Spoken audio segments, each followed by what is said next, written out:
Hello guys, welcome back to the second episode of vocabularies. चलिए शुरू करते हैं। एंटिक्स एंटिक्स बेसिकली क्या होता है कि किसी को हंसाने के लिए जो हम ट्रिक्स यूज करते हैं उसको हम बोलते हैं एंटिक्स। एंटिक्स आप इसको कैसे याद कर सकते हो? उस बंदे की एंटिक्स जो हैं, जो ट्रिक्स हैं, वो काफ़ी अच्छी हैं हंसाने वाली, तो आप इसको ऐसे याद कर सकते हो। और फिर आता है एंटिक्स। ये एंटिक्स वो चीज़ें होती हैं जो हमारी हिस्टोरिकल वस्तुएं रही हैं, हिस्टोरिकल थिंग्स जो मतलब प्राचीन काल से संबंधित हैं। एंशिएंट पीसेस ऑफ आर्ट जो बहुत पुराने समय की आर्ट हैं, जैसे लोग पत्थरों पर कलाकारी करके कुछ मूर्तियां बनाया करते थे। नटराज की मूर्ति भी एक एंटीक पीस है। सो इस तरह की वस्तुएं जो हमारी एंशिएंट टाइम से रिलेटेड है उनको हम बोलते हैं एंटीक्स। क्योंकि कई बार अगर आप रेड फोर्ट में भी गए हुए हो तो वहाँ पे भी कुछ एंटीक्स चीज़ें हैं, गन है, काफ़ी सारी ब्रास का आइटम्स है, वो सब चीज़ें क्या हैं? Ancient pieces of art. उसके बाद है अप्रेज। अप्रेज करना मतलब किसी वस्तु की क्वालिटी को चेक करना, मूल्यांकन करना। Assess the quality and value of, कि उसकी वैल्यू क्या है। याद करने के लिए आप कह सकते हो कि पहले आप अप्रेज करो, अप्रेज करो, ऐप को रेज करो, मतलब ऐप की क्वालिटी देखो कैसी है। देन अप्राइज करो, उसके बाद हमें इन्फॉर्म करो कि आपका आउटपुट क्या आया है। इन्फॉर्म, अप्राइज मतलब इन्फॉर्म। अब आता है एल्यूजन।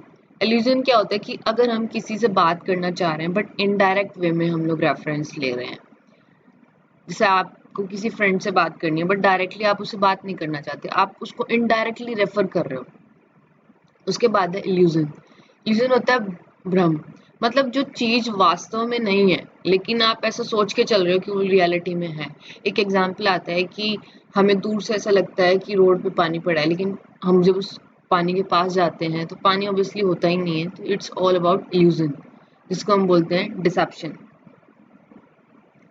Next is beside. बिसाइड होता है के बगल में, जस्ट लाइक आप बैठे हो, आपके साइड में आपका फ्रेंड बैठा हुआ है, तो ये होता है by the side of, just बगल में। बी साइड, जब इसके साथ एस लग जाता है तो मतलब के अलावा, मतलब जैसे मेरे पास एक पेन है, besides this pen I have one more pen, तो मेरे पास एक पेन और।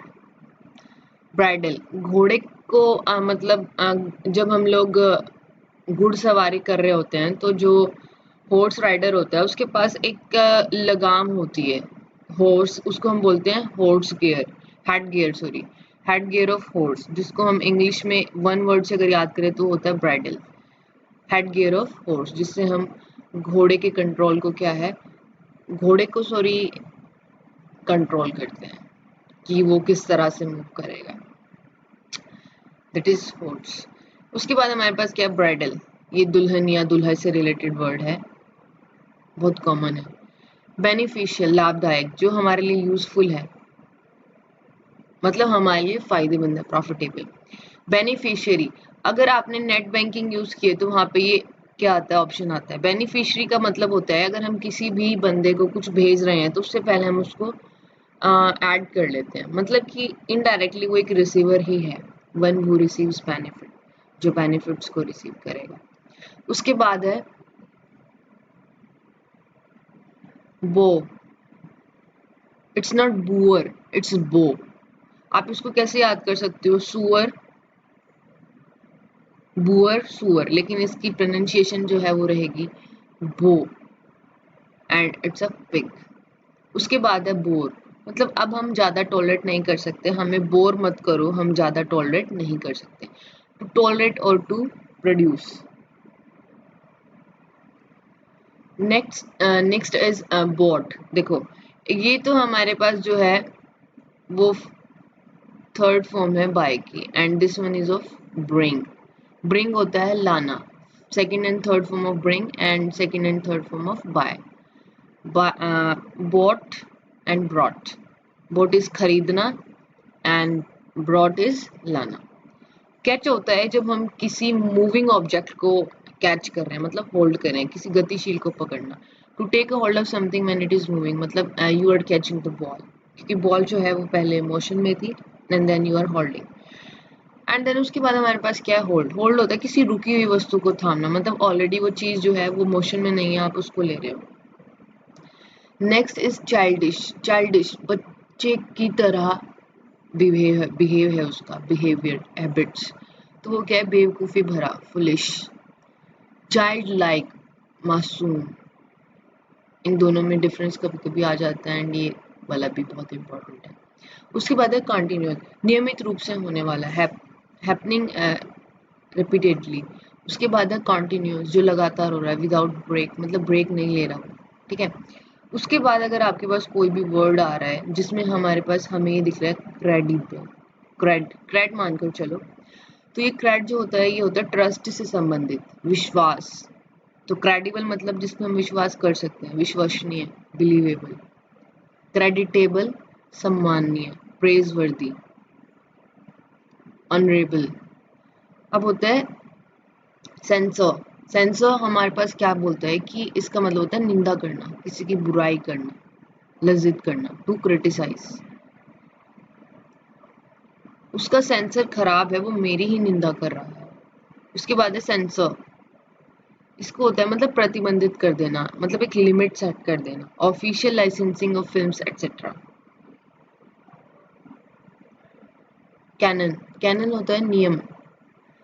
इसमें केवल एक एन का डिफरेंस है। अगर बड़ा वर्ड है तो आप इसको याद करो कि वो एक पावरफुल गन है, फिक्स्ड टू व्हील्स, मतलब बड़ी गन है। एंड अगर एन नहीं है तो हम इसको याद करेंगे रूल। अब होता है कन्वास। कन्वास होता है, देखो आपने देखा होगा कन्वर्स, ऐसी एक, हमारे पास ऐसी कोई एक ड्राइंग के लिए एक कपड़ा होता है, उसको हम बोलते हैं कोर्स क्लॉथ, मोटा कपड़ा जिसपे हम ड्राइंग करते हैं। कैनवास स्टैंड भी आता है।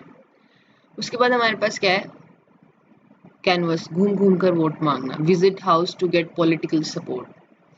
सिमेट्री, उसकी कब्रगाह, अब ब्यूरियल प्लेस, जहां पर दफनाया जाता है, उसकी जो कब्रगाह है वो सीमेंट की बनी है। सिमेट्री मतलब अ ब्यूरियल प्लेस।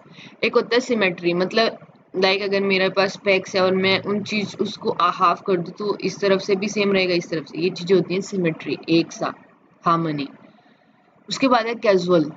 कैजुअल में हमारे पास होता है वो जो not formal, not taking much interest, जो ज्यादा इंटरेस्ट ना ले, एंड नॉट फॉर्मल।